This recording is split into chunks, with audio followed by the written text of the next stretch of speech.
Book of Heaven, Volume 11, May 3rd, 1916. In the divine will, the soul prays like Jesus. She satisfies the Father and repairs for all, as he did. While I was praying, my lovable Jesus placed himself close to me, and I could hear that he too was praying. So I began to listen to him, and Jesus told me, "My daughter, pray, but pray as I pray. That is, pour all of yourself into my will, and in it you will find God and all creatures. And making all things of creatures your own, you will give them to God as if all were one single creature, because the divine volition is the owner of all. Then you will place at the feet of the divinity the good acts in order to give honor to it, and the bad ones in order to repair for them through the sanctity, power, and immensity of the divine will, from which nothing can escape."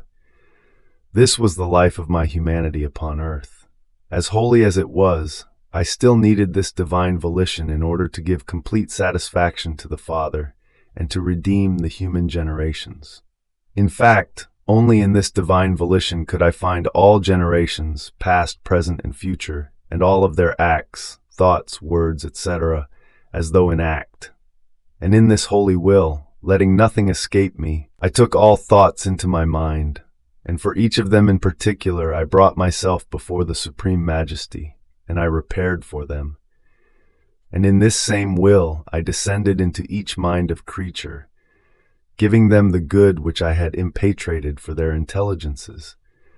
In my gazes I took the eyes of all creatures, their words in my voice, their movements in my movements, their works in my hands, their affections and desires in my heart, their feet in my steps, and making them my own.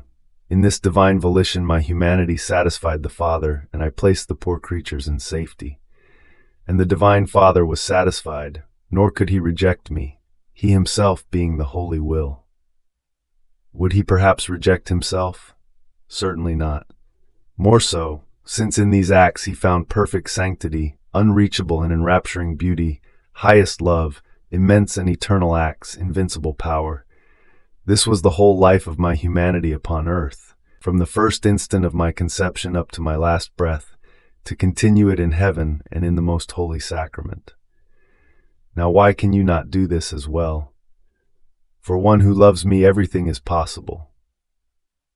United with me, in my will, take and bring the thoughts of all before the divine majesty within your thoughts, the gazes of all in your eyes, in your words, movements, affections, and desires, those of your brothers, in order to repair for them and impetrate for them light, grace, and love. In my will you will find yourself in me, and in all you will live my life. You will pray with me. The divine Father will be happy, and the whole of heaven will say, "Who is calling us from the earth? Who is it that wants to compress this holy will within herself, enclosing all of us together? And how much good can the earth obtain by making heaven descend upon earth?"